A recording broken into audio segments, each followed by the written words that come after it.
Okie dokie chokie, let's get started. So, good morning, everybody. Welcome to Why Mental Health Matters. I'm Casey Skarecki, sponsorship sales with the NJBIA.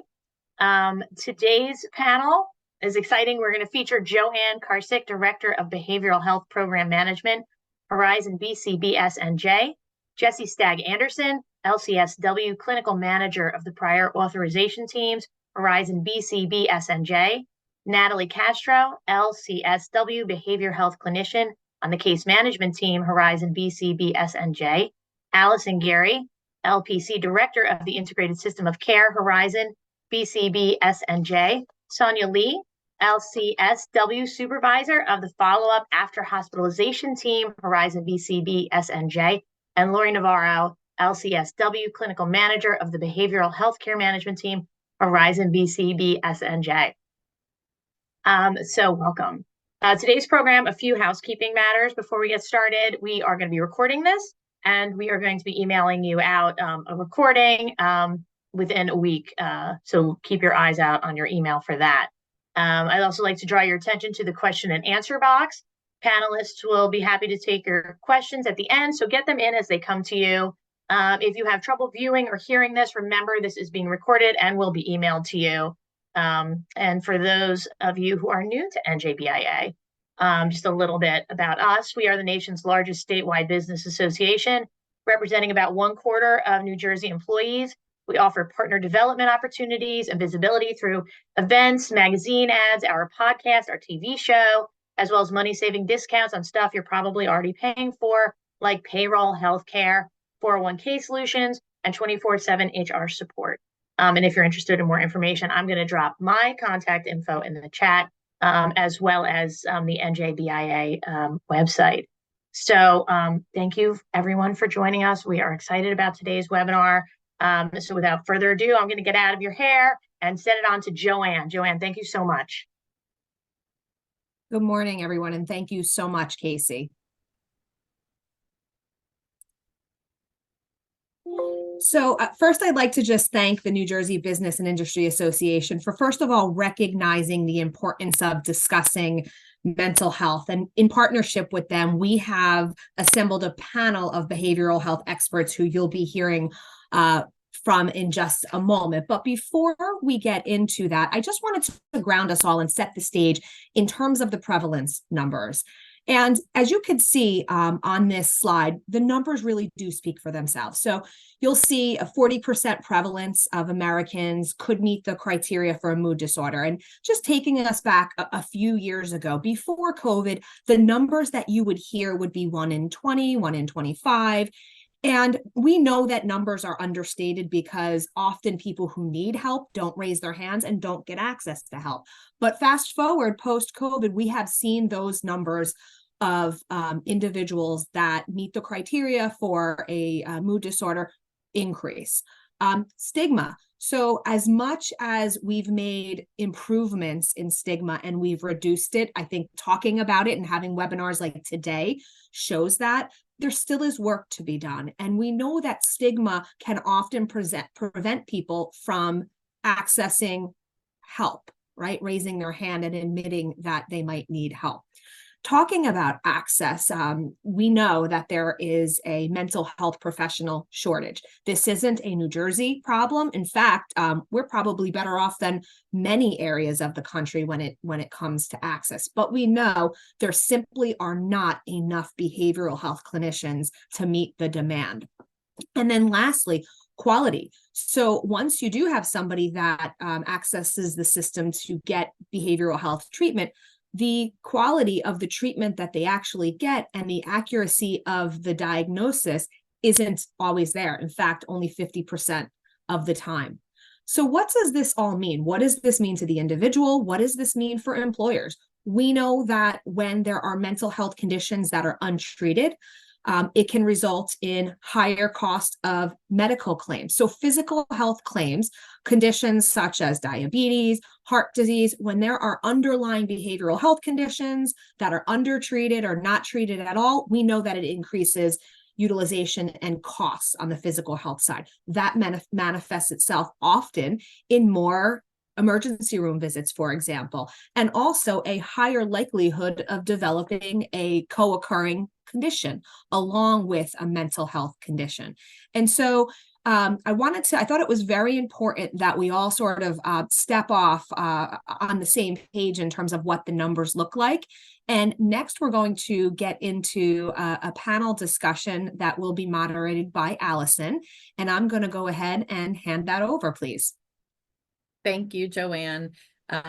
Even as a mental health professional, it's always such a good reminder how prevalent mental health issues really are, and why it's so important to take good care of our mental and emotional lives. So with that said, we have our panel here who's going to give us some important feedback on some questions that I have for them.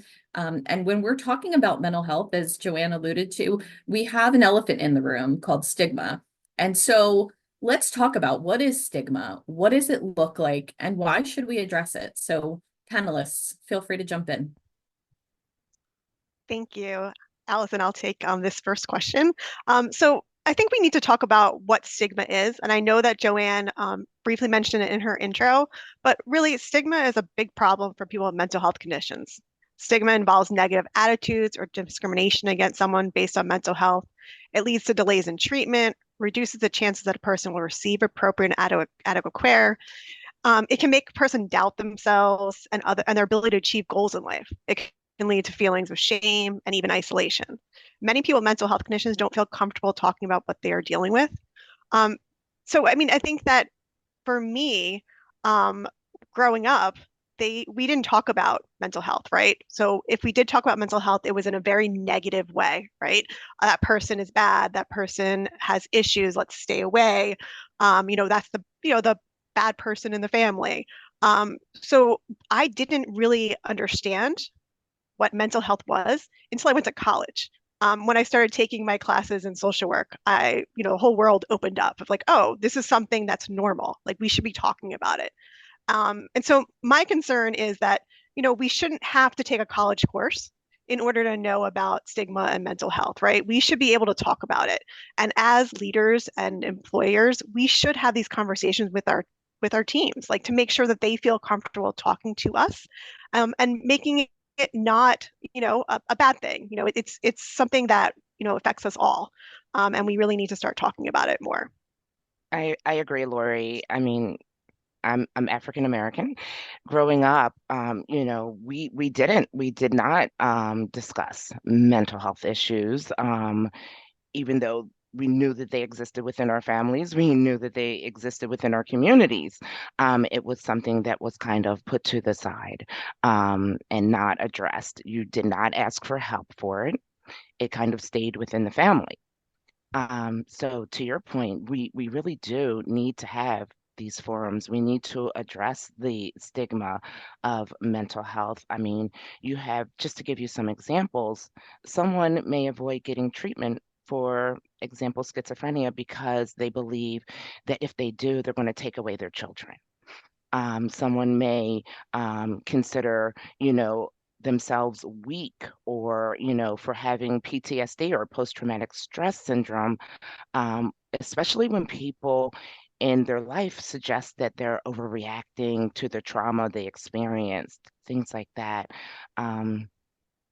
So stigma really does play a major part in how people access help for themselves and how they view themselves.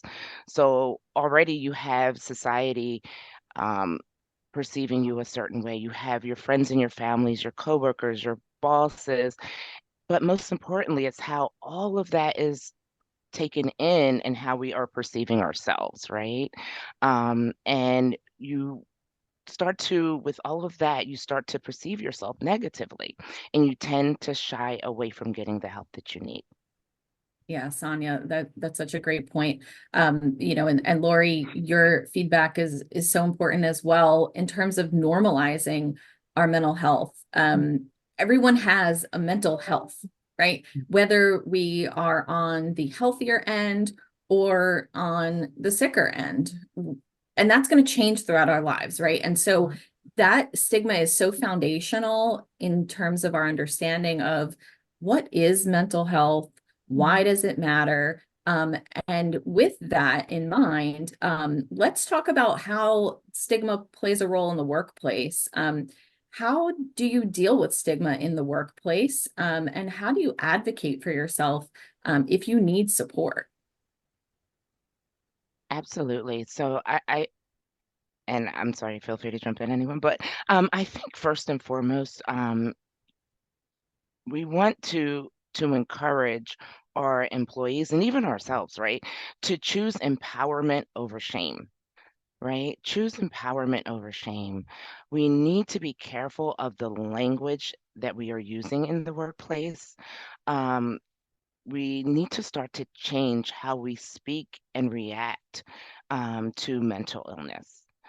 First and foremost, we need to talk openly about it. We want to educate ourselves, educate others, um, and especially with the responses that go on within the workplace pertaining to mental illness.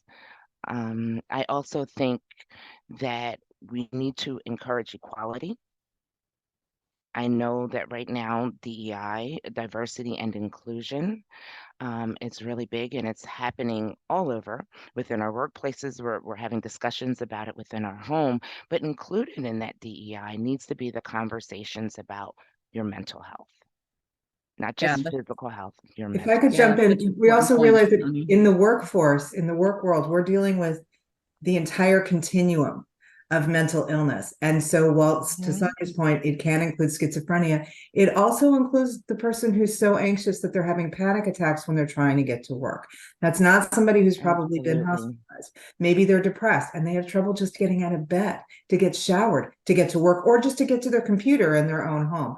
One of the things that can be very empowering, depending on your history and your level of comfort, is to share as a boss if you've had any struggles. I'm not suggesting you open the cupboard and tell them everything, but I have shared with some employees that I have had history with anxiety and what I have done to address it, so that now I am a manager in a huge, financially successful company. And if I hadn't addressed my mental health issues, I don't know where I might be right now, honestly. And I don't have any, because I don't have any shame about that. I hope that I'm also saying to them, there's no reason for you to have any shame about that. So again, it's about your comfort level, but just something to consider. If there's something that you've struggled with, sharing that to some degree with your person who also may be struggling. Absolutely. And I think that aligns with showing compassion. And I cannot stress that enough. You know, we are in the workplace. We're here 8, 9, 10 hours a day. So we get to know each other very well, oftentimes. And it's sometimes about just showing another person that compassion when they are going through something. Yeah, and there's such a spectrum of issues related to mental health, right? And I think that that's such an important point, that mental health, it doesn't look one way, right? If you've met 10 people with mental health issues, you've met 10 people with mental health issues. There's no guarantee that mental health will look one way or another. People with depression come to work every day. People with anxiety, have successful businesses. It's there alongside of all of our other responsibilities. And so, normalizing those conversations, acknowledging that it exists in a wide range, acknowledging that people with mental illness aren't, scary and dangerous people. They're people just like us.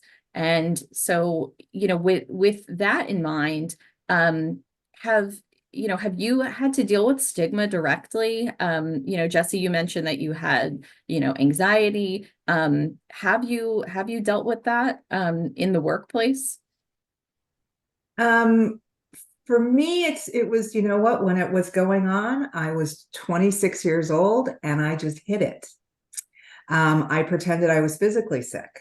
And what's curious about that is that I was a graduate social work student, and still I didn't feel comfortable saying I was. Well, I didn't know what fully it was, honestly, but I was afraid to say it because I needed to be the mental health person. I wasn't supposed to be the sick person, right? I wasn't supposed to be somebody who was feeling so anxious at work that they were having trouble focusing at that time.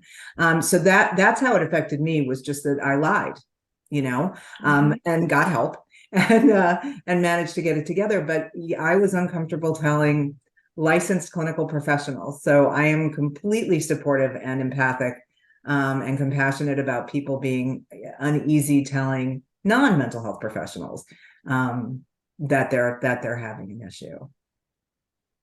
Yeah, that's such an important point, Jesse. Even within the mental health world, there can still be stigma. Absolutely. And Jesse, I just want to kind of piggyback off of what you were sharing when it comes to kind of showing the mental health as chronic, maybe a chronic illness, or as a physical health illness. Lots of times mental health can be shown by employees as a physical health condition, and stigma revolves around physical health as well. And along with physical health comes in the aspect, or physical conditions comes the aspect of the mental health conditions that come attached to that, whether an employee is caring for their own chronic illnesses along with their mental health, or if they're a caretaker to a child or a parent. There's a lot of mental health association that comes along with that. Yeah, Natalie, that's a great point. When we talk about the physical health challenges, there's, sometimes we sort of put that in a box, right? It's just physical health. We have to take our medication, get our surgery, whatever it is that, get to our doctor's appointments, but we're people experiencing those challenges and that physical health condition. And you're so on point that it then becomes, a potential mental health need. Not that it's necessarily a mental illness alongside of it, but certainly can impact on our mental well-being and how we're feeling, and our, how confident we are or how anxious we are. And so, there's certainly that overlap there. So let me ask the panel, obviously stigma has a big impact on how we address our mental health challenges and how we access care, or if we access care. But assuming that we've successfully had the conversation, with ourselves, our families, our employers, and navigated those hurdles successfully, how do you take care of your mental health as a working professional? What can you do? Absolutely. So I think first and foremost, there's so much going on around us, right? We have work, we have home life. It's figuring out how to sometimes balance all of that, and sometimes the scales tip, right? But I think first and foremost, as people, we need to check in with ourselves. It's really checking in with yourself and seeing where you're at in that moment, because how I was a week ago may not be how I am now. How I was able to handle all of this a month ago may not be how I'm able to handle that now. So I would say first and foremost is checking in with yourself. And it's also something I do with my team. I check in with them frequently to see where they're at. But first I check in with myself, right? We put the life jacket on ourselves, and then we can kind of help others. So I check in with myself and I decide, what can you handle right now, and kind of where are you at right now? And once I've decided that, I decide, what do I need for myself at this point? Maybe this week I need to schedule myself for some lunches. I have a lot going on. There's a lot of things going on. Sometimes we work through our lunches. We all know that. We have meetings through our lunches. So I may, say, okay, on Monday, Wednesday, Friday, I'm taking my lunch. I'm scheduling, I'm blocking it off. I'm giving myself that time. After work, I may need to give myself some time if that's not allowable during work. And it's okay to take a minute for yourself. I have children, I have work.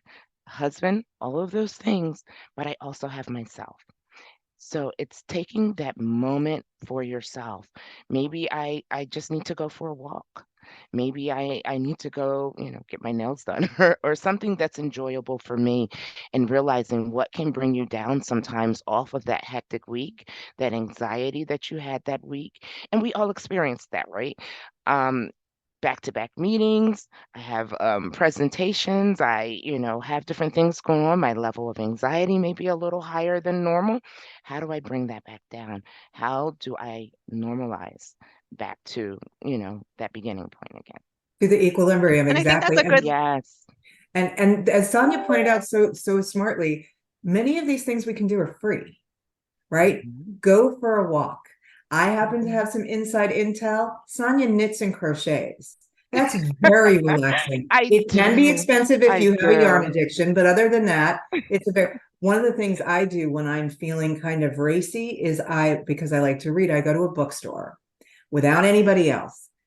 And I make myself calm down to actually read the backs of books and see if there are things I want to read. I don't have to buy anything. I usually do, but I don't have to buy anything. But it's just, as Sonia, it's a way to center yourself and to whatever that means for you. You want to get yourself back to Absolutely. your equilibrium so that you're then your best, right? At work, for your family, for your kids. Lori, did you have some strategies you wanted to share too? well, I was also going to say, like, these are great strategies for us, right, as individuals, as mothers, as, employers. But we also want to make sure that we check in with our staff too, during our one-to-ones with our employees, how's everything going? How are you coping? It was a tough week last week with all these deadlines. Like, how did you handle it? How can I help you? What should we prioritize? Like, really have those conversations with the team so they understand that you're going through the same things and you can help them. Like, you just want to make sure that, you're listening, right? You're not the therapist, but you're there for them and you want to support your employees. So everything that you're doing for yourself is great because you're showing your team this is how you take care of yourself. This is what self-care looks like. I need to go run out to go for a run during this break. I need 15 minutes. I'll be right back. Or I'm going to take my lunch today. Or, I need to disconnect because that was a very stressful call. So showing your team and your, direct reports, like, this is how you can deal with it, is a great way to connect with the employees, but also giving them the tips that they need. Yeah. Absolutely. And I think this is a good area to go into. Like, how do you kind of talk to your employees, right? And I think that first and foremost, we have to remember that as managers of employees, how we present things. So employees, for example, they can read into our cognitive, our social, our behavioral patterns very, very well. And it's important that we don't allow that to start to develop into a negative culture. So it's important that we are fostering a culture that is positive for our employees. So that's where, like we said earlier, that self check-in comes in. How am I, presenting this to my employees so that it is a positive work environment, so that we have an environment where we're allowing people to discuss important things, sometimes personal things. That are appropriate, and we're allowing them to know that they are supported. Yeah. Absolutely, Sonia. I have to agree with you. Setting the tone and leading by example. I can definitely attest to Lori's checking in with her team. When I was on Lori's team, that was one of the things that she definitely did with all of us, is just checking in and making sure that we're taking our breaks. We don't feel overwhelmed, and if we do, how can she assist and step in that moment? And so she modeled that for the team. And now, overseeing a team myself, I'm able to do the same for my team, and checking in and encouraging them Absolutely. to reach out if they're feeling overwhelmed, or asking for a quick chat, so then, so that they can decompress after, a hard situation. So it's definitely important to model the behavior that that you want to see from your employees, and setting that tone where they can feel safe to share. Yeah, Absolutely. and I think, the overarching message that I hear in all of these strategies, whether they're personal or professional, is intentionality.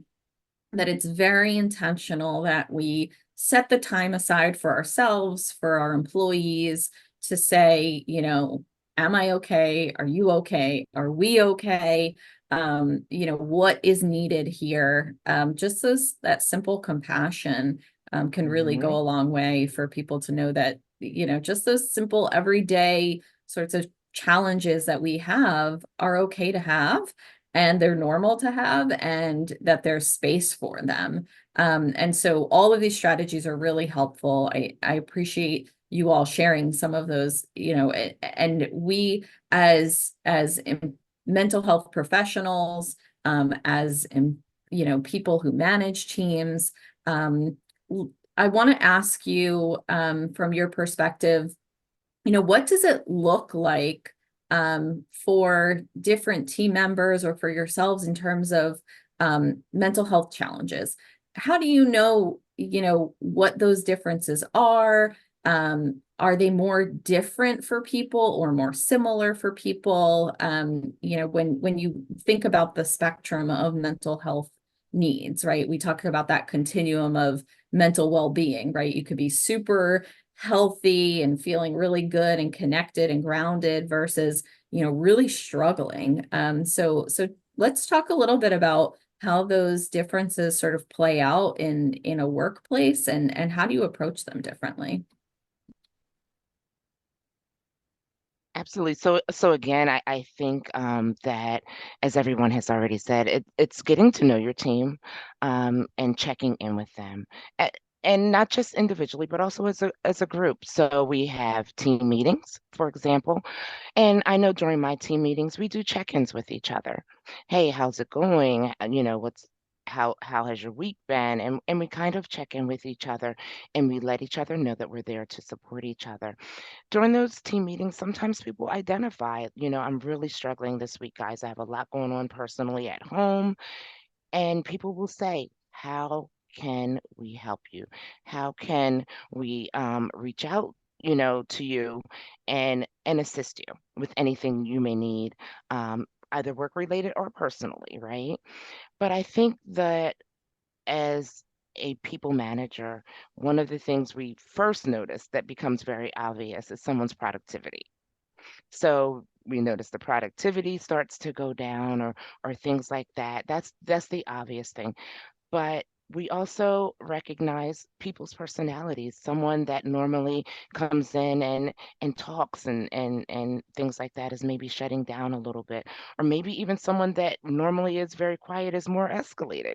It could swing either way. And to your point, it depends really on the individual, but it's really recognizing your team and checking in with them. You have your one-on-ones with your team. During my one-on-ones, I am checking in. I am saying, how's your week going? I don't make it just about work.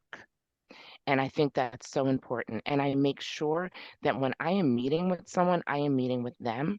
I want to make sure that I'm present for them, because a lot of times we have so much going on that, people are IMing you, and you're sending emails, things like that. You want to make sure that they know that you're genuinely there meeting with them and you're present. And Sonia, when you talk about, leaving space for them as people, Mhm. that sort of reminds me of that, work-life balance, that, it's not just all work at work sometimes, right? Your life impacts your work. You get a Oh, text message, right? absolutely. We're accessible 24/7 to everyone, right? To the news, to, Mhm. families and friends. And so you might get a message that, you can't help but see and is personal, but you're at work. And so, managing that work-life balance is so important. So, so as, to my panelists, how do you manage that work-life balance, and how do you manage it not only for yourselves, but for your employees?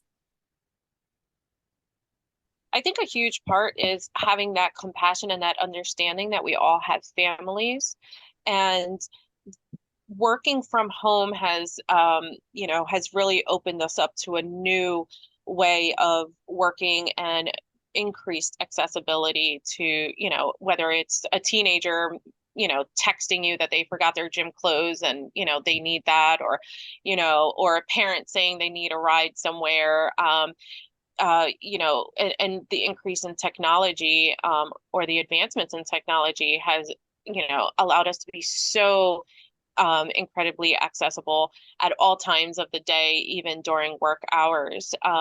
So I think it's important as managers, employers, to remember that we do have families, and for some employees, families do come first, and that is their main priority. And there are some employees that are able, that have a strong community behind them and can say, okay, this is going on. I need a few minutes to just take this phone call, and, I can have another family member handle, this situation. So, again, it goes back to checking in, knowing the employees, knowing their needs, and, understanding, how things after COVID-19 have changed, and even working from home have really made us more accessible. Yeah, Absolutely. Natalie. It's also it's important to very, kind of, oh, God. yeah, go ahead. Go ahead, I Lori. would say also keep in mind that, as an individual, you don't need to be perfect, right? We try to take on so much, right? We're full time, we're working full time, we have our families, we could be taking class in school. We also have our adult family members, right, that we're taking care of.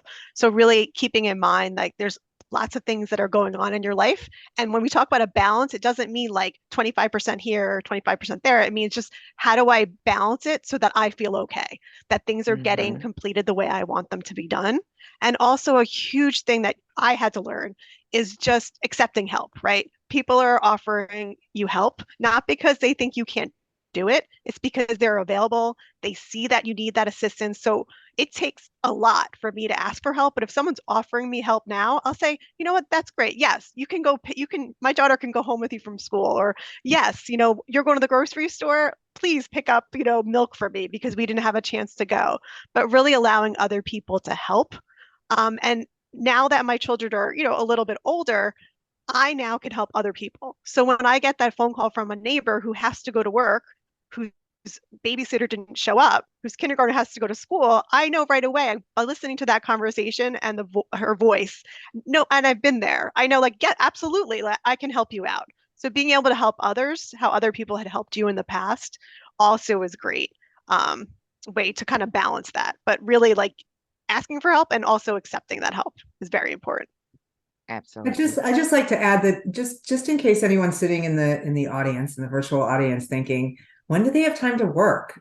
We work very hard. We really do. And we're not suggesting that we should all have kumbaya sessions all the time and not focus on the work. But the truth is, when you value your employees and you give them time and space to have a voice and to share with you, they're going to want to work harder for you, right? Absolutely. My boss's mantra is family first, and I know that. Now, that doesn't mean that if I have to leave to go pick up my daughter or drop off the shorts or whatever it was Natalie said that she forgot, I'm going to get to do that because my boss is understanding.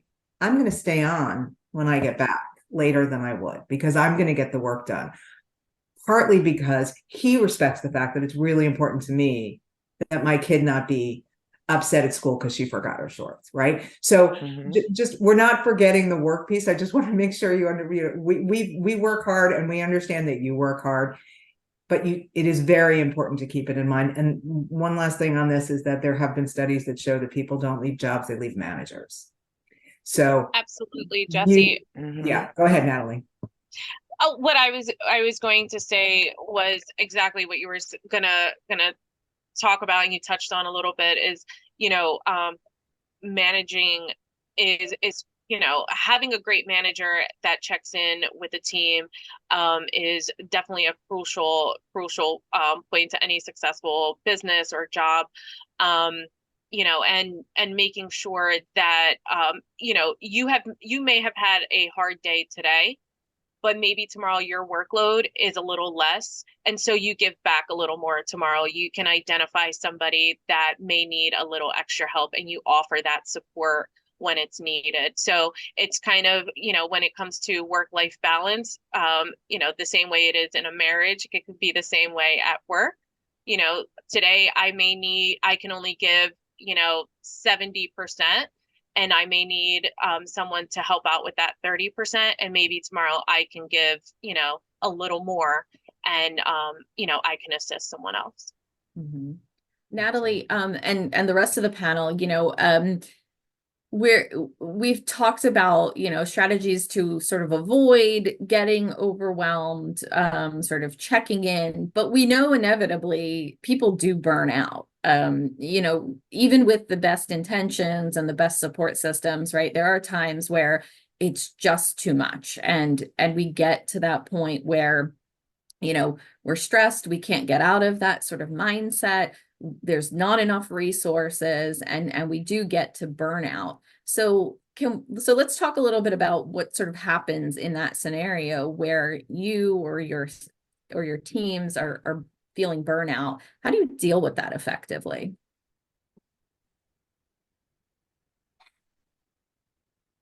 Sure. So I think that oftentimes it starts with level setting, right?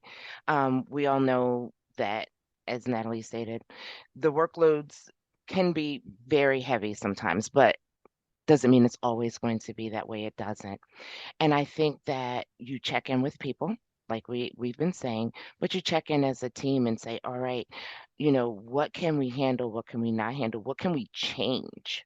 Right? Because oftentimes burnout means that something maybe is not quite right and needs to be tweaked a little bit if it's happening as a group or a team or more than one individual. So we may take a look at that and maybe there's some things we can tweak.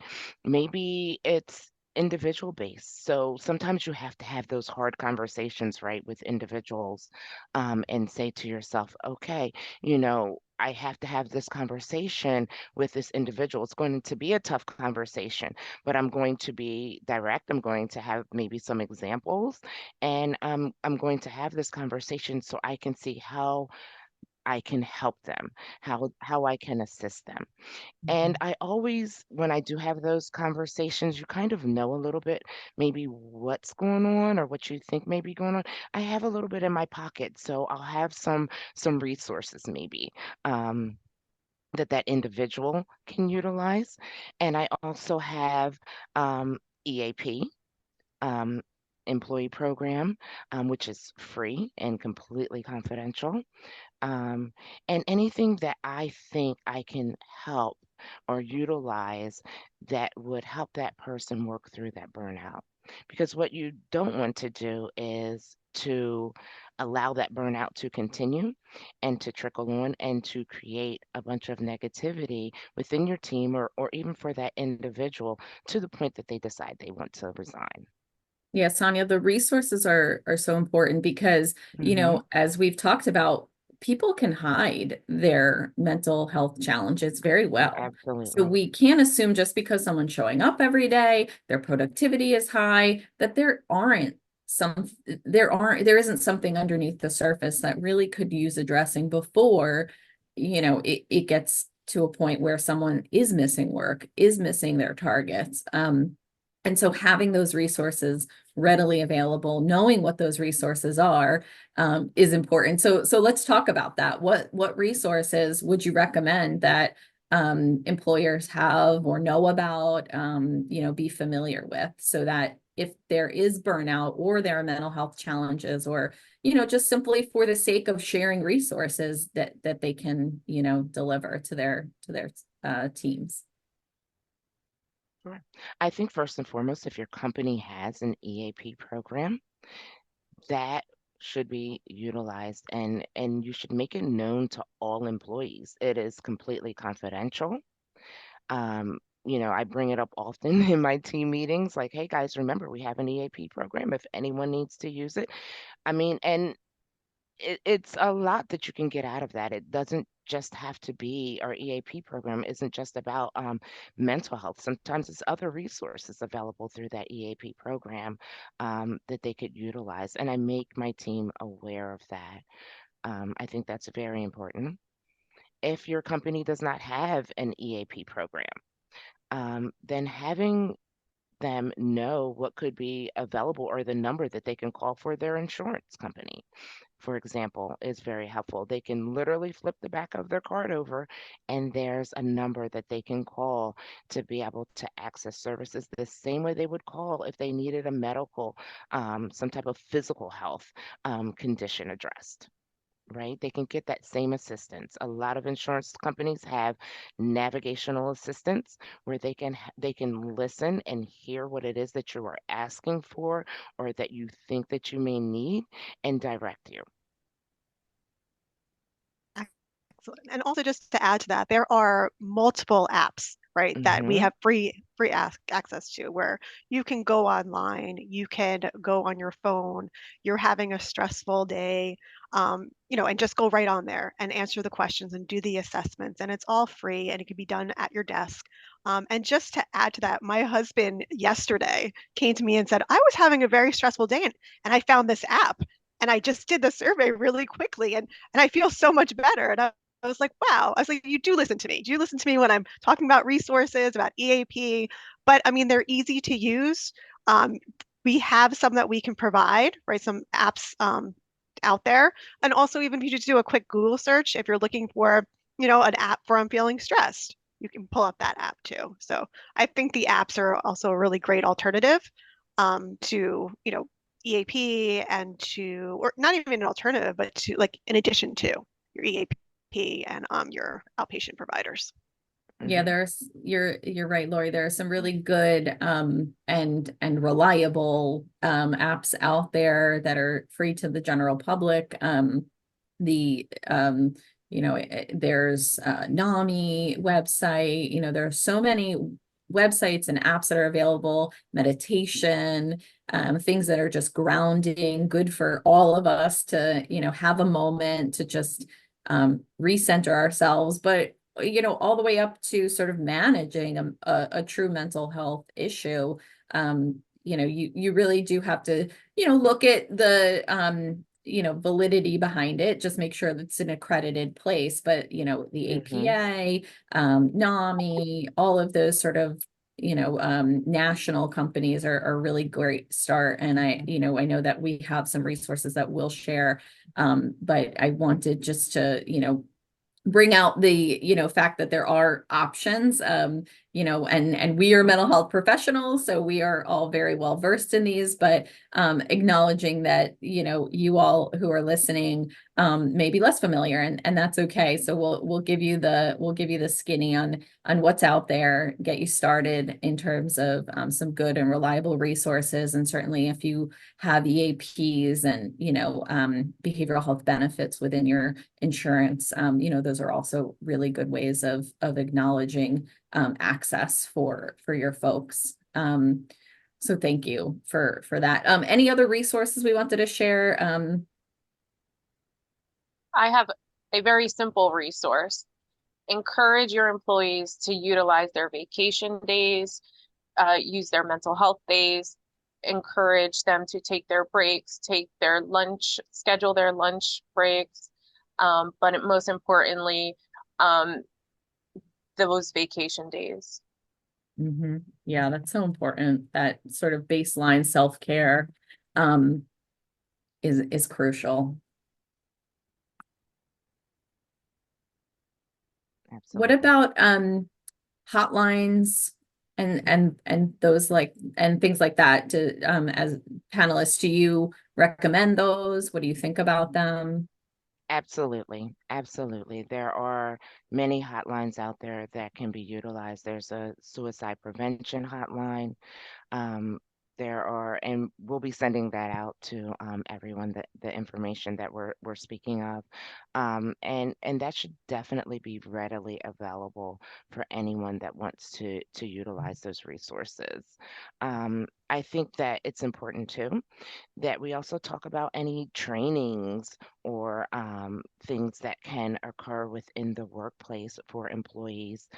There are many trainings out there that can be utilized for employees if you want to bring about the awareness for mental health to get that started. If you yourself don't even feel comfortable bringing up the subject or having it discussed within the workplace, there are trainings out there. There are virtual trainings out there. And I'm sure there are in-person trainings still occurring for it, and there are many resources that way also.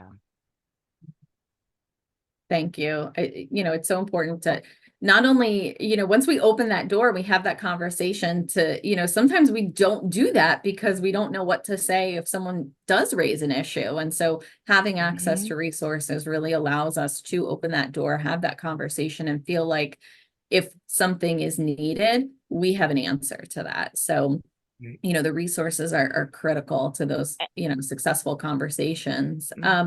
So So in having those conversations, I think it's important to be, I'm sorry, Alex, I didn't mean to cut you off. It's important to make sure that we admit that, well, I'm not sure, but I can certainly find out for you, or, maybe we can look here and see what's available for you.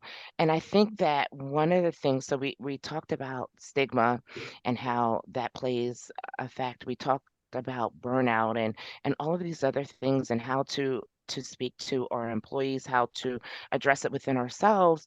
And I think it's so important that you circle back and you check in. I think that really shows an employee it, and even for yourself, right? Check back in with yourself. But it shows your employee that you didn't just provide them with something and send them off, or that they spoke to you, they had the courage to come and speak with you about what's going on with them, and you just said, oh, here's an EAP number, give that a call, and then just kind of left them out there. You want to circle back and check in with them, and it can be a simple, what I do with my team: hey, I'm checking in with you, how's it going, how are you, what's going on, something as simple as that lets them know. It shows them that compassion, that caring. Yeah, and that it's such a, full circle in terms of the conversation that we're having today. And, stigma plays such an important role. That sort of baseline foundational relationship is important. And knowing what your resources are that are available to not only you, but your employees. So one question. Yeah, Allison, I'm sorry to interrupt. Could I just add in the Warm Line? One of my favorite resources is the Warm Line, which is, I'm going to guess it's about 10 to 15 years old, but Warm Lines, Google, Warm Lines are free lines staffed by people who will listen to you. They are not professionals. They are just kind people who have been trained to talk to people who are lonely, who are sad, who are upset, who are angry, whatever the case may be. But they're this incredible resource for a country of lonely people. And you can just call anytime and talk to somebody. So if you have somebody who is just widowed, or you have somebody whose kids left for college and they don't know what to do with themselves, or it's just something to keep in your back pocket. Again, I don't know if we have a list of them, but you can Google Warm Line, and they're across the country. They're like 800 or 888 numbers, and they're completely free. Yeah. Thank you, Jessie. That's another critical resource to have. Save the number in your phone. Encourage your employees to. Sometimes life throws us curveballs when we're not expecting them, and to have that on hand is so critical. So when we talk about resources, though, oftentimes the question becomes, is this confidential? Who's going to know what what I'm saying? Within in a minute or two, can you share what guidance you would offer around confidentiality? Sure. So I do let my staff know that when they utilize EAP or a mental health provider, that those conversations are confidential, that does not come back to me. or back to my boss or anyone. It stays within their conversation that they have with that professional. I am honest with them though when they have conversations with me as to what I may need to share and not share. So if I know I need more than what I can provide, and maybe I need to go to my HR person, I will let them know. I will be very honest and let them know. Is it okay? I'm going to need to go to HR with this conversation because I'm going to need that additional assistance. Yeah, thank you, Sonia. You know, Mhm. and right, that honesty and being upfront about what will be shared and will not be shared is so Absolutely. important. And will allow people then the space to feel comfortable accessing resources. And you know, we've talked about some, you know, really important topics related to our mental health and mental well-being. And I know we have questions coming in, so I want to make sure that we save some time for that. So Joanne, I believe you have our questions. Yes, I do. And thank you to all of the panelists for not only your transparency with your own experiences, but really lending what you guys see every day as behavioral health professionals and as people managers. So incredibly important topic. And we do have some questions coming in. So, and I think we touched a little bit upon this, but maybe we could be a little bit more focused in our responses. So we talked about how employees, people can get pretty good at hiding anxiety and stress. What are some strategies for, you know, if somebody is hiding, for proactively identifying people that are struggling? So what are some, maybe there's a couple of hints proactively, and I think we said the check-in, but you know, things can present in different ways for different people. So does anybody have any perspectives on that? Yeah, Joanne, I think that's the point, right? It presents differently for different people. So knowing your people, and just noticing changes, even small ones, right? Someone who normally, you know, gets in at 8 o'clock sharp is now coming in 8:05, 8:10. And can start off really small, or the opposite, right? Someone who normally gets in at 8, but they're showing up at 7:30, right? Is something going on? Are you okay? You know, sometimes we look at sort of more productivity and more time and attention to the job as you know, everything's great and good, but that could be someone's signal that they're avoiding what's going on at home, and that could eventually, you know, become a problem. So you know, any shift in you know, the personality and sort of ability to kind of get things done on time or show up on time is really the first thing that you would notice. Just sort of simple behaviors. I think we also touched on, you know, someone who's normally reserved, but is now, you know, escalated or more chatty, or is maybe more focused on you know, things that are anxiety provoking, right? Being concerned about deadlines when they're normally more sort of laid back and relaxed. And so just any of those shifts, I think, is that sort of first signal that something's off. Absolutely. Yeah, and I also keep an eye on the time stamp on the emails, because you might think everything is going well, they're working their hours, but then you're getting an email at 1 a.m. for a project they were working on. And I'm really quick to reach out to the individual and say, okay, so what happened yesterday? Why were you online at 1 a.m.? What can we help you with? Because that's one way of them not telling you, but telling you at the same time. Yeah, I think so. We Absolutely. didn't say sleep as, or lack thereof, as a personal Yeah. symptoms, right? Symptom, but I think that is very common. Some sort of behavioral health condition easily presents itself as lack of sleep or sleeplessness, and those middle of the night emails, notes, etc., are certainly a giveaway. I also think as leaders, it's important to model healthy behavior. Right. So don't be the boss that, yeah, maybe you're not sleeping, but you're going to send your entire staff love notes in the middle of the night. Don't be that boss. I've had bosses that do that. Even if you are up, you know what? put it in draft, send it in the morning, or schedule Schedule it. the sending of it, right? Or make your list. So I think the sleep thing we didn't expressly talk about, but that's certainly a dead giveaway. There's Absolutely. another question that I wanted to touch upon. So somebody is acknowledging, knowing about EAP resources, but how could an employer go about having a panel similar to this or other resources within their company, their agency? So one resource we didn't talk about, and there may be varying degrees of familiarity, but there's something called mental health first aid training. We actually at Horizon this year, we rolled it out to employees. It can be somewhat cumbersome. It's not just you show up for a course. There have to be certified trainers, and then there's pre-work and post-work, and there's a full day of classroom.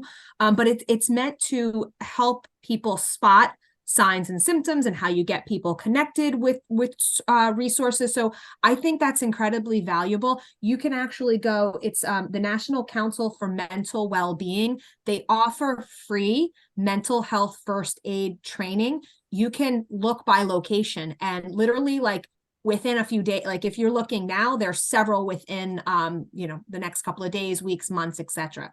So I think it's really important to make sure employees and employers are aware of that. I did want to just, the holidays are upon us, right? And oftentimes one can think that everybody should be joyous and happy and hanging whatever decorations they hang. But holiday stress doesn't always have a positive impact on mental well-being, right? So can any insights to offer, and it doesn't have to be employee specific, but just in general, as we all sit here, as humans, right? And can experience the highs and maybe even just sometimes lows during these times. So interested in perspectives on that.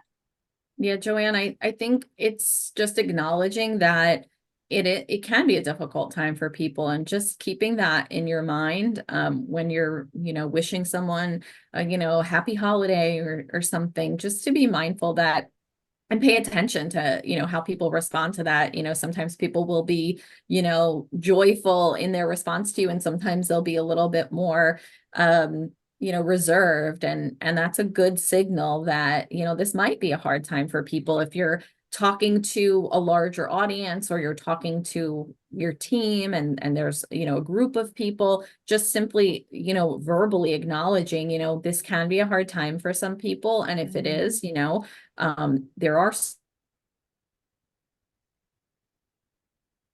Oh, I think Allison Supports, just. right? Oh, there are supports. There we Yeah. go. Rose Allison. That's okay. You know what? We made it almost through the entire Without a glitch. Leveraging those resources and letting people this time of year, and that we would encourage people. Uh-oh, did I lose you guys? Just a little bit of a delay. All good. Bit, I was going to say we almost made it through. We're about 2 minutes before.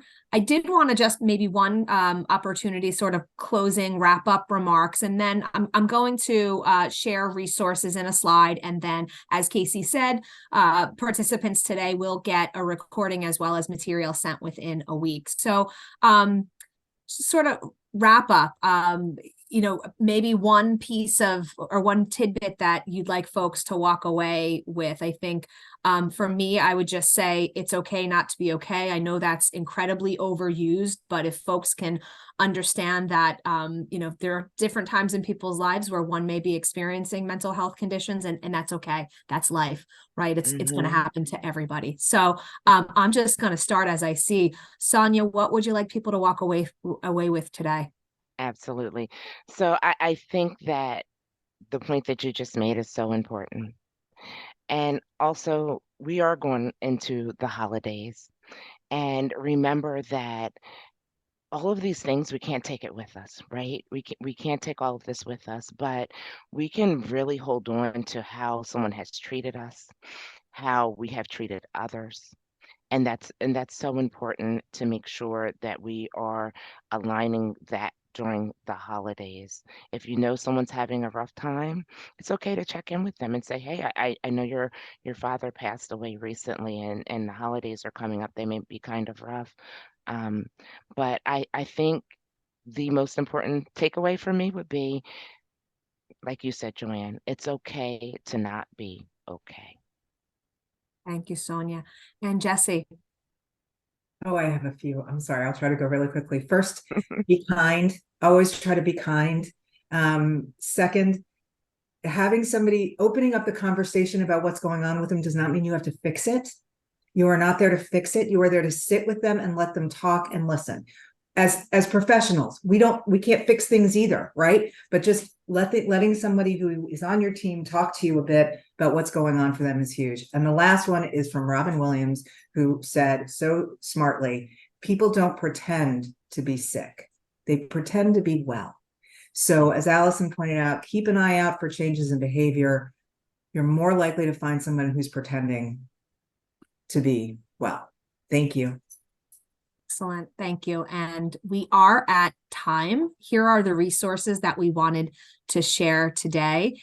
We really thank everyone for participating this morning and for the partnership with the New Jersey Business and Industry Association. Thank you all very much and stay well. Well, thank you so Thank much, Joanne. you. It's been wonderful, wonderful. I just want to remind everyone that when we send out that email with the webinar, that we will include this mental health resources and help hotline deck, so you can have that as well. Thank you so much. Thank you all. Thank you Thank for your you, time. Thank you, everyone. everyone. Be well.